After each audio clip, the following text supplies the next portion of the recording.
Hi friends, आज मैं आप सबको बताने वाली हूँ oxidation number. What is an oxidation number? An oxidation number is also defined as a number which indicates the loss or gain or sharing of electrons by an atom during formation of a chemical compound.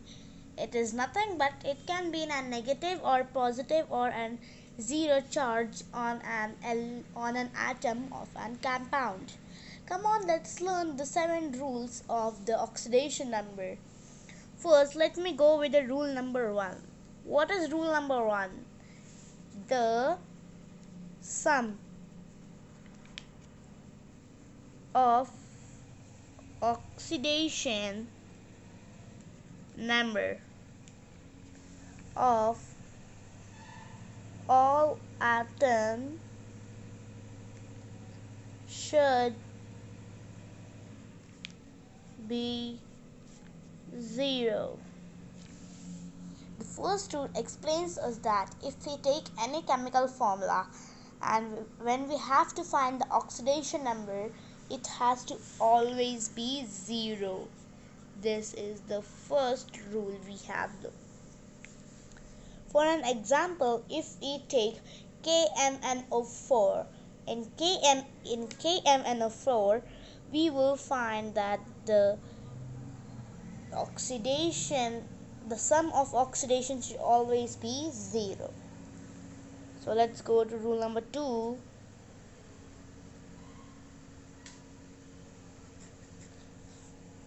The rule number 2 is the oxidation number of an atom is always in the form of 0.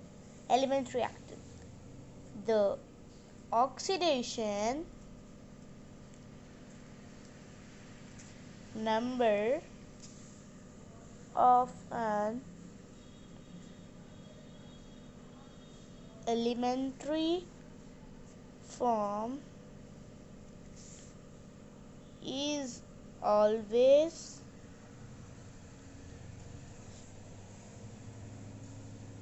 0. Elementary form.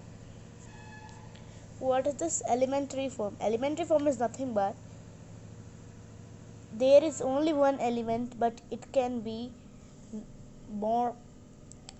It is an element only, but in element we can have one or more than one atom. So here we have 2 atoms.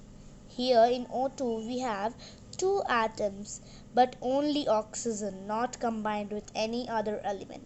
So this is called as elementary form. So for this also we have always 0 as the oxidation number. Now let me take rule number 3.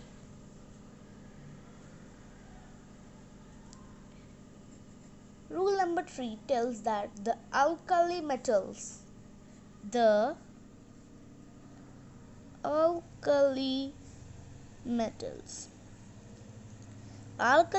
nothing but 1A group except hydrogen,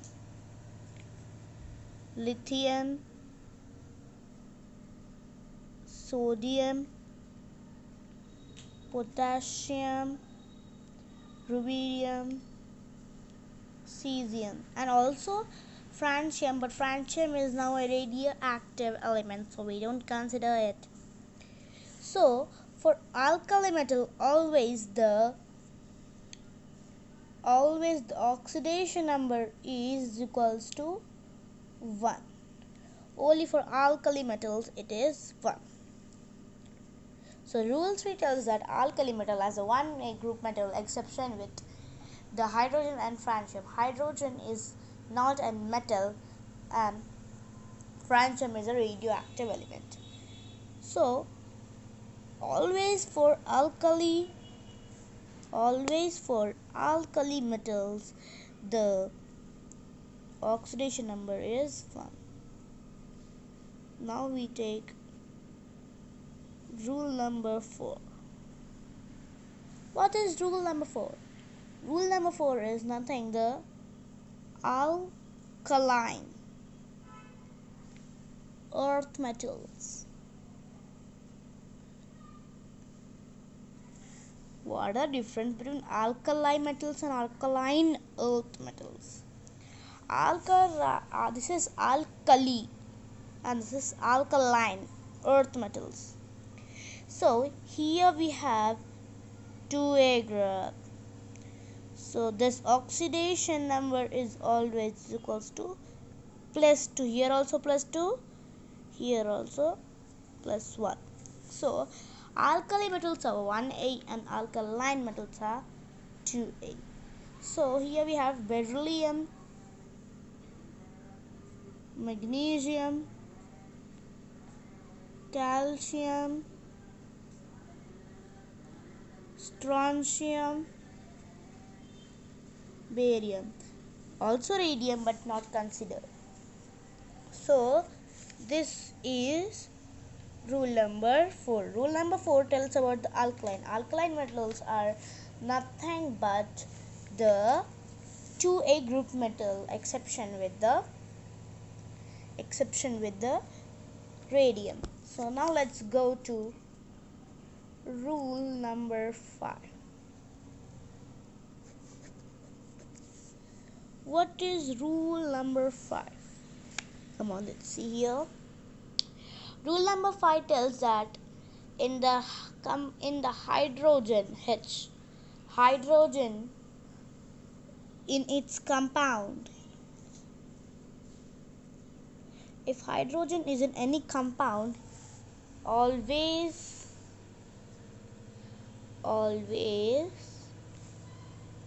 its oxidation number is +1. So here it tells that hydrogen is in any compound. It is the oxidation number is always +1. But here we have an exception. If it is with any metal hydride,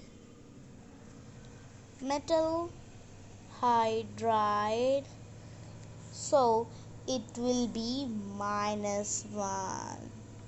Example, NaH. Now what is metal hydride? Metal hydride is nothing but if any element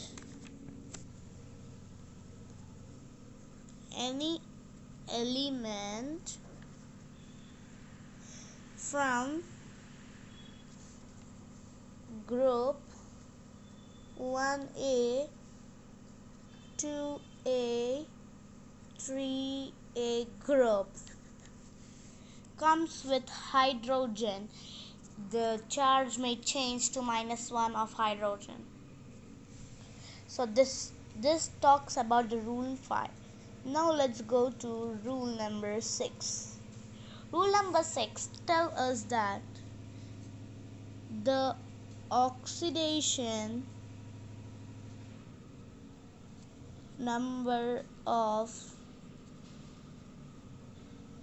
fluorine is always -1 in any compound. Rule number 6 tells us that if fluorine comes with any other compound, it's always -1. For example, if we take A and F, what is the oxidation number of F? It's always -1. So this tells the rule 6. Now let's go to the rule 7 and the last rule. Rule 7. In rule 7, we have the first one is oxides. Oxides always have the charge -2. And peroxide always have charge -1. Superoxide always charge -1/2, and ozonoids always charge -1/3. So now we have oxyfluorine. It's in two types called OF2 and O2F2. Dioxyfluoride and oxygen difluoride. This is dioxyfluoride and this is oxygen difluoride. So its charge is always +1 and its charge is always +2. So in this we have completed our rule 7. Thank you.